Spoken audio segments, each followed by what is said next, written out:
Hello ma'am, I am Magdalene Angelica Amoyon, a student of AMA under Bachelor of Elementary Education. I would like to have a simple interview for my course project in teacher and the community, school culture, and organizational leadership subject.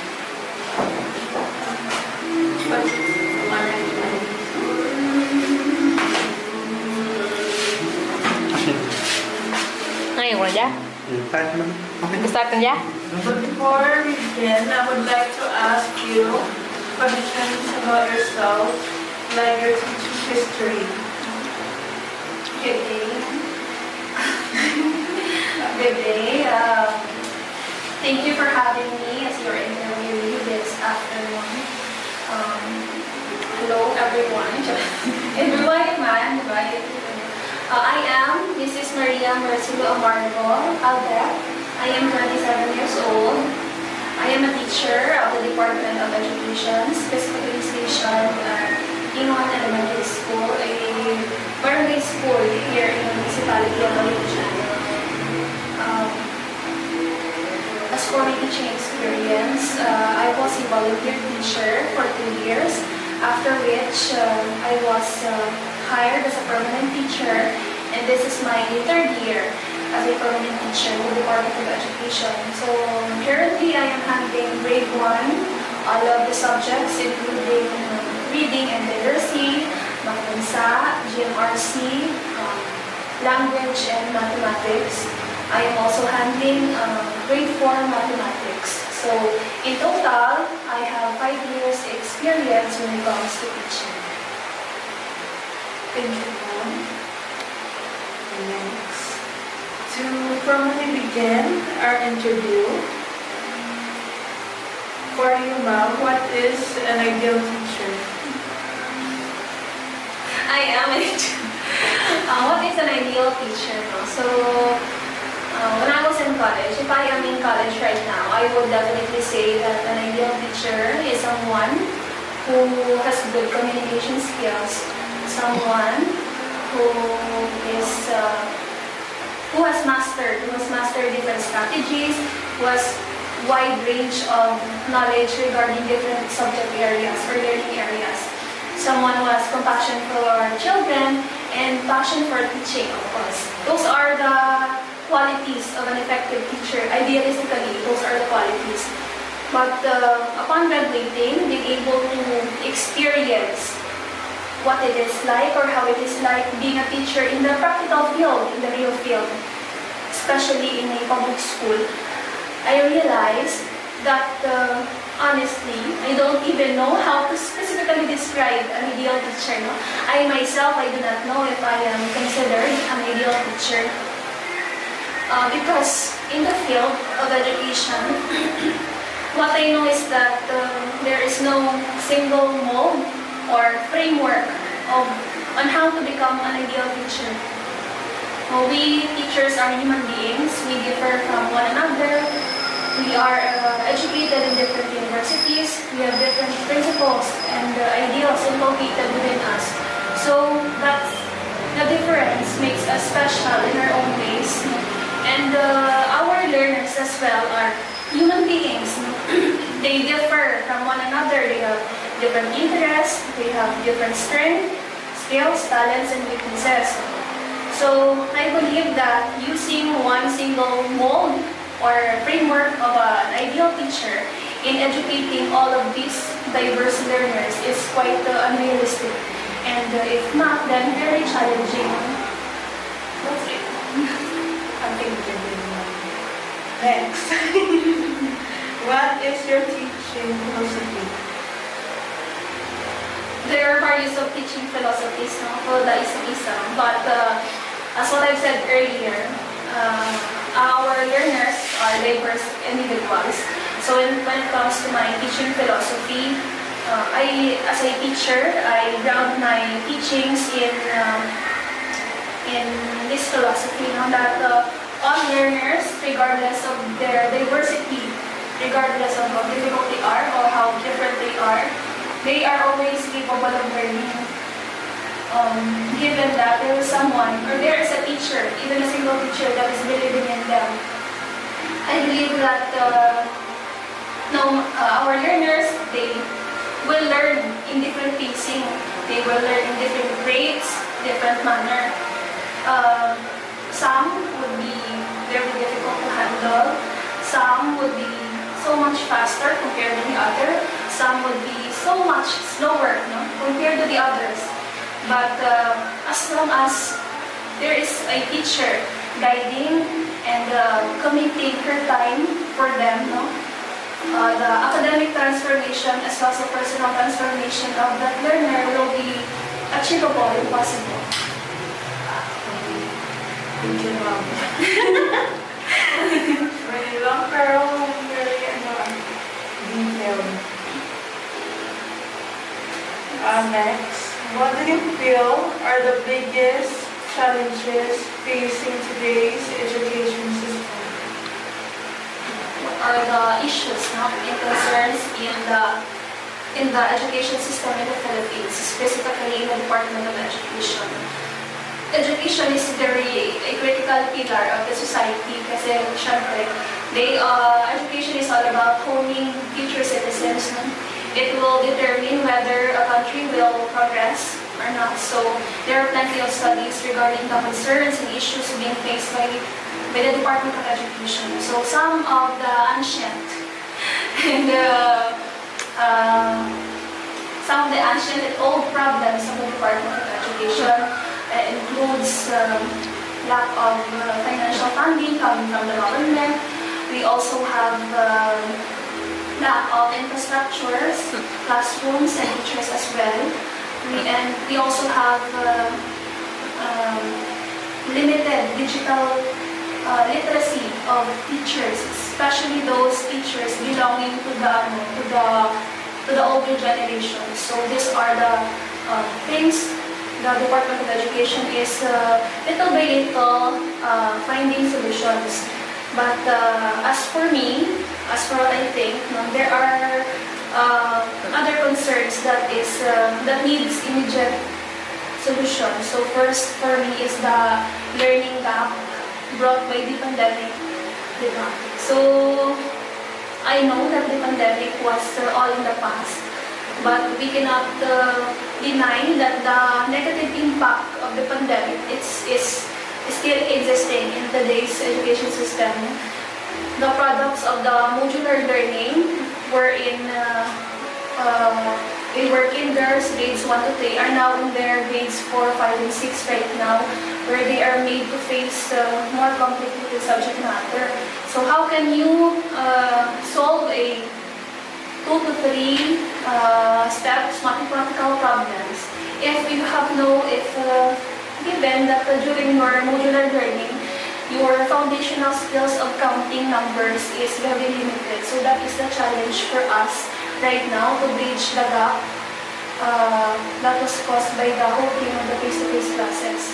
Second is the problem that is existing nowadays is the very strict compliance of the society to the rights of the learners. That in such a way that the rights of the teacher as well as the right of the school is being hampered, being disregarded.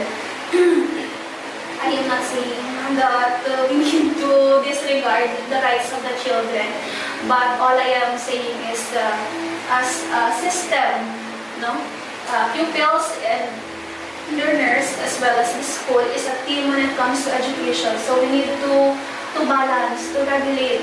We need to protect the welfare of the children, but at the same time, we need also to protect the welfare of the teachers in school. And then lastly, the problem that is needed to be fixed, I think, is the misplaced teachers. So these are teachers who are made to teach a certain subject that is unrelated to their major in college or their area of expertise. So for example, Some teachers, especially in the secondary schools, because we have no major in elementary, in some secondary schools, some teachers were made to teach mathematics when in fact their college major is Filipino or Arayang Kalipunan, and some would be teaching math when in fact that their area of expertise is in physics and chemistry. So that misalignment could affect the learning, overall learning process of a pupil.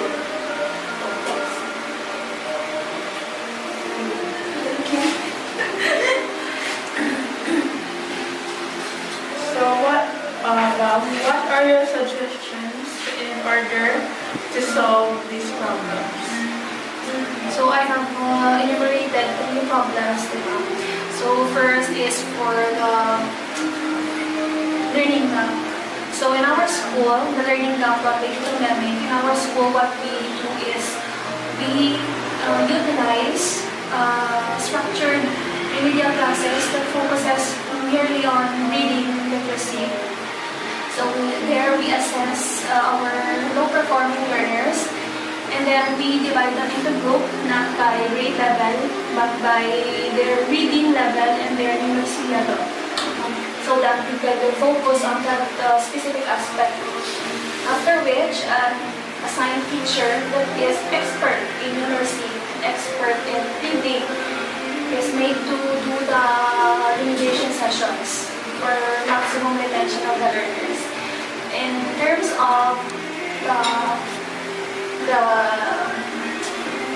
the strict compliance to rights of children and teachers, that requires a simple solution. No? I believe that if there is a strong relationship between the parents, the teachers, and the students, as well as the community, there will be no problem to be settled. Kasi in the local school setup, all issues will be solved, and the influence of the higher ups will not be needed anymore. So next is the misplaced teachers. I believe that we need to start from the beginning, from the hiring process.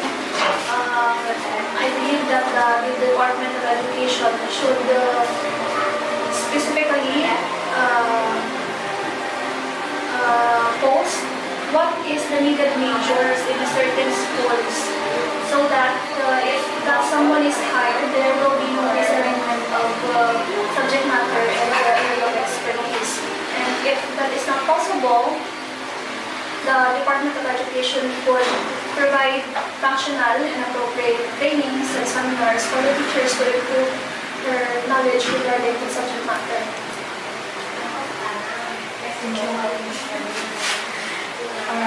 Here's our last question. What message can you give to those who aspire to be a teacher in the future? To our aspiring young and aspiring future teachers, no? Thank you for embracing one of the most selfless profession there is, no, teaching. Thank you for choosing education as your course. Be excited, have fun, and be prepared, no? For you are about to uncover beautiful stories, no? Coming from different individuals, coming from different walks of life. What I want to say to you is that you keep in mind that you need to build relationships not only with your learners, but with the parents, with your colleagues, and with your community as well. For they are the ones who will walk with you all throughout your teaching journey. Also, bring with you a lifelong supply of patience, because teaching is a very imperfect profession. No? Some days would be chaotic, but keep in mind that the beauty of teaching comes from those imperfections. No, you could make mistakes, But always remember that teaching journey is a journey. There is progress every day. So be kind to yourself and don't be pressured. The last day is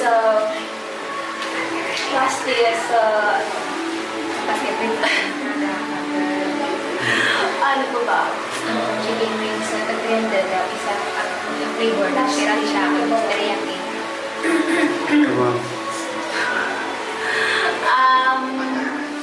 Lastly,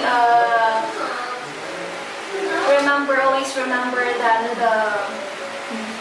teaching is a very challenging but at the same time very rewarding profession. If you commit mistake, learn to pause, learn to take a break, learn to take a deep breath, nurture yourself. There is no shame in taking a step back when things get hectic. You need to nurture yourself and to revitalize yourself in order to become the best version of yourself again for your students. So always remember that your impact as a teacher in the lives of your students go far beyond the four walls of the classroom. So just be always present throughout the learning journey of your pupils. Someday they might forget what you taught them as their teacher, but they will always remember how you treat them as the second mothers and fathers of your home. Thank you. Thank you, ma'am, for the long interview. So, with the interview I had with Mrs. Amargo, before I forget, Mrs. Amargo is one of my friends here in the town that I just moved to. And she's been a great friend of mine. Okay, again, with the questions I asked, like, for you, what is an ideal teacher? I agreed with what she said. An ideal teacher must have great communication skills. Also, an ideal teacher has a wide range of knowledge in different areas. But she also said that all teachers have their differences. They're also humans, so they're not perfect as well. And she said that she doesn't consider herself an ideal teacher. So it depends on how the learners take it when they're learning from their teacher. Next question I asked is, what is your teaching philosophy? She said that all learners are capable of learning in different forms and in different learning progress. They all do not learn from the same rate or speed, but with different methods and strategies, they are capable in learning, so it is possible. Also, the third question asking, what do you feel are the biggest challenges facing today's education system? She said the lack of financial funding, lack of classrooms, lack of literate resources, like the lack of teachers in using gadgets, the internet. Since the old generation, they weren't able to use the computer in teaching the students. Plus, the pandemic affected the learning of the students and teachers. Yeah, because during the pandemic, what happened? Like, the students couldn't go out, even the teachers couldn't face their students. So it was hard. The communication was a bit hard since some students don't have internet. They couldn't connect to the internet, and and some students don't have any internet or gadgets to connect online. And then the last answer she mentioned is the teachers being hired in a subject that they don't specialize in. So they're teaching English, but then they specialize in mathematics in their college years. So that's one of the problems the teachers are facing, according to Mrs. Amargo. And the next question, I asked her, what are your suggestions in order to solve the problems. Well, I remember she mentioned about the teachers being hired in a certain subject that they don't specialize in. So I believe, she believes that the Department of Education should fix the hiring process of teachers. That they should hire teachers that would specialize in a certain subject that they're looking for in the teacher to teach. Next, I'm thankful for Ms. Samarco for inspiring me with her message about being a future teacher in the future, because I believe I'm not a perfect person. I don't think I have good communication skills, at least for now, but I'm still learning. Thank you, Mrs. Amargo. Thank you, ma'am, for watching this.